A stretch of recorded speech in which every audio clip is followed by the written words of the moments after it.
J'accueille aujourd'hui le directeur marketing et cofondateur du groupe Software Médical, Jean-Baptiste Franceschini. Bonjour. Bonjour.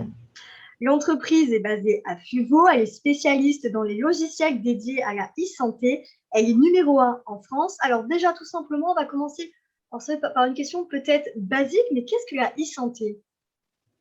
Alors, la e-santé, si on veut faire simple, on peut se rapprocher de ce qu'est un parcours patient. C'est-à-dire qu'un patient, lorsque il a besoin de soins, il va s'orienter d'abord chez un généraliste, puis c'est un spécialiste, et puis il va peut-être subir une intervention dans un établissement de santé, que ce soit une clinique privée ou un établissement public. Et ensuite, il va être peut-être en convalescence aussi dans ce qu'on appelle un établissement de soins de suite et de réadaptation. Voilà, il y a tout un parcours. Ensuite, il retourne en ville pour son suivi, etc. Eh bien, aujourd'hui, toutes ces étapes, lorsqu'elles sont en format papier et en support papier, elles ne permettent pas d'avoir un partage de l'information. Et souvent, d'ailleurs, on refait des examens parce qu'on n'a pas la main sur les examens et les résultats passés. La e-santé, en fait, il faut comprendre la numérisation de tout ce parcours patient à travers des logiciels du coup, qui permettent de prendre la donnée, mais ensuite de la partager, de la diffuser. Et puis, bien sûr, de la sécuriser et de permettre à tous les professionnels de santé qui interviennent au sein d'un parcours de soins eh bien, d'intervenir plus rapidement, de bénéficier d'une information en temps et en heure, et eux-mêmes, ensuite, d'ailleurs, de demander des compléments d'information à d'autres médecins qui interviennent sur ce patient, et puis au patient lui-même aussi de jouer son rôle pour s'approprier aussi ces informations sur sa santé. Et donc, c'est tout ce fil, en fait, qu'il s'agit de caractériser et de prendre en charge dans le parcours de soins du patient. Alors justement, hein, on a compris un peu en filigrane, mais quelles sont les missions de votre entreprise? Car donc, vous travaillez à l'élaboration de logiciels pour favoriser la numérisation des établissements de santé. Vous travaillez avec des hôpitaux, des médecins ou encore des centres de soins. Exact. Notre métier, c'est vraiment en fait de fabriquer des logiciels, c'est ce qu'on appelle aussi des systèmes d'information, à destination des cliniques, des hôpitaux, des services de radiologie, mais aussi de la médecine de ville, donc les généralistes, les spécialistes, les centres de santé, les maisons de santé, donc tous ces acteurs qui interviennent dans la prise en charge des patients. Et donc, nous, on fabrique des logiciels qui vont leur permettre de travailler, de fonctionner. Par exemple, ça peut être pour les établissements de santé la prescription des médicaments, ça peut être les logiciels qui permettent de gérer les urgences, donc l'arrivée des patients, leur suivi, leur dispatching, la traçabilité des soins qui ont été faits pour eux ou qui sont en cours, donc ce qu'on appelle le dossier de soins, mais aussi la gestion des blocs opératoires, des maternités. Voilà, c'est donc tous les services. Hein, donc, il y a une foultitude de fonctionnalités qu'il faut prendre en compte pour que chaque typologie de professionnel de santé bénéficie des fonctionnalités logicielles qui vont lui permettre d'obtenir l'information, mais aussi, lui, de saisir, d'enrichir cette information pour que l'acteur suivant puisse en bénéficier instantanément et que, du même coup, on améliore cette prise en charge du patient, qu'on soit plus précis, qu'on évite les interactions médicamenteuses, par exemple, ou les allergies quand on prescrit un médicament, ou par rapport à l'historique du patient, que tout ça soit pris en compte pour que les décisions soient le plus éclairées possible. Alors, c'est vrai que dès qu'on parle du numérique hein, dans le secteur médical, dans le secteur de la santé, ça nous vient tout de suite, on pense à la sécurité des données, c'est une de vos priorités. Hein. Nous le voyons malheureusement régulièrement, il y a des piratages au niveau des hôpitaux, il faut vraiment sécuriser au maximum les données que vous avez entre vos mains. Et effectivement, c'est un sujet qui est pris très au sérieux. Alors déjà, c'est très réglementé comme domaine, et nous-mêmes, on se donne les moyens d'assurer ce niveau-là de sécurité et de qualité en passant un certain nombre de certifications, d'agréments. Alors, pour faire simple, on héberge beaucoup, nous, les applications et les données de santé dans des data centers qui sont sécurisés, mais nous-mêmes, nous avons des certifications qu'on appelle HDS, donc pour hébergeurs de données de santé, qui sont voilà, assez complexes à obtenir.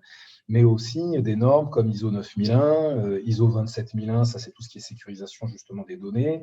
Et donc voilà, on a une batterie comme ça de labels, de certification, et chez nous, c'est 5 personnes temps plein qui travaillent sur la partie uniquement normes qualité. Et après, ce sont des centaines de personnes en fait, qui doivent intégrer ces normes et ces processus pour qu'on fabrique de la bonne manière et qu'on délivre des services avec le meilleur niveau possible de sécurisation, de protection des données, et pour éviter aussi les intrusions dans les systèmes de nos clients ou dans nos data centers. Alors pour les professionnels du monde de la santé, ce n'est pas toujours facile de se former à ces logiciels. Afin de faciliter cette mutation qui s'impose, vous proposez la Software Medical Academy. Là, il s'agit de se former au numérique. C'est quelque chose de très pédagogique et très complet. Alors, c'est vrai que nos logiciels, lorsqu'on les installe chez nos clients, alors il y a des solutions qu'on installe assez rapidement, et après, il y a des installations qui sont longues parce que quand il s'agit d'équiper une clinique ou un groupe de plusieurs dizaines, voire une centaine de cliniques, ce qui nous arrive, ou dans un centre hospitalier ou à ce qu'on appelle un GHT, donc un groupement hospitalier de territoire, eh bien, on imagine bien que là, ce sont des centaines, voire des milliers d'utilisateurs qu'il faut former dans de nombreux services. Et donc là, ce sont nos équipes que nous formons. En fait, la Software Medical Academy, son objectif, c'est de former les gens que nous recrutons, parce qu'on va en reparler, mais donc on a beaucoup recruté et on continue de beaucoup recruter. Et il faut, pour assurer la croissance dans l'entreprise, et puis pour être au rendez-vous des projets que nos clients nous ont confiés.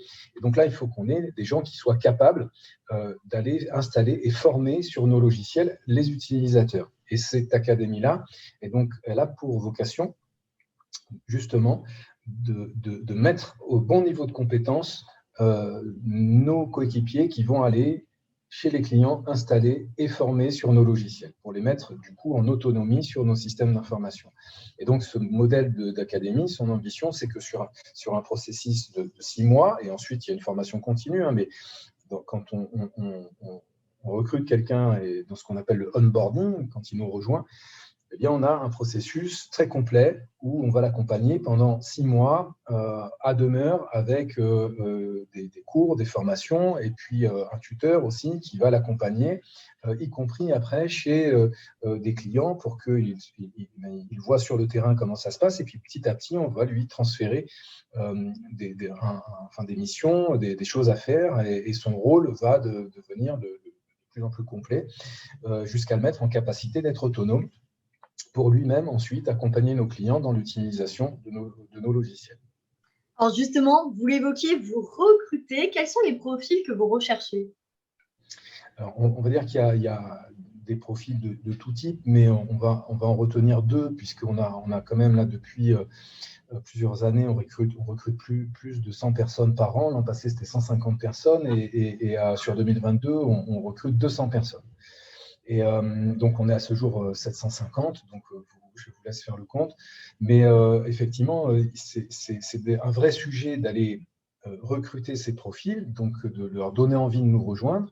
Ce sont souvent des profils d'ailleurs qui sont recherchés. Je parle typiquement des gens qui font du développement informatique et puis des gens aussi qui sont ce qu'on appelle des consultants, c'est-à-dire les gens qui vont justement former à l'utilisation de nos logiciels, nos clients, et qui vont aussi après, avec un peu plus d'expérience, devenir chef de projet, puis plus tard directeur de projet, etc. Et donc, ce sont les 2 profils principaux que nous recrutons, bien que il faille aussi des gens qui recrutent, il faut aussi en recruter. Parce qu'on a internalisé justement le recrutement dans nos services, vu le volume de gens qu'on recherche. Et il y a un petit peu de tous les profils. Mais si on doit en retenir 2 principaux, ce sont les développeurs et les consultants. Est-ce qu'on peut dire que ce sont des métiers d'avenir? Bien sûr, on voit bien d'ailleurs que le marché est en forte tension, dans des profils qui sont très recherchés, parce qu'on va dire que l'informatique est quand même un secteur qui se porte bien dans le monde du logiciel, de l'édition logicielle. Et d'ailleurs, de ce point de vue-là, la France est très dynamique et on peut être fier d'ailleurs de ce secteur d'activité qui performe très bien et qui n'a rien à envier à ce qui se passe dans d'autres pays. En plus, on a des écoles qui forment des gens qui sont compétents. Donc, c'est un secteur, oui, qui se porte très bien. Je vous remercie, Jean-Baptiste Franceschini, d'avoir accepté notre invitation sur Radio JM. C'est moi qui vous remercie.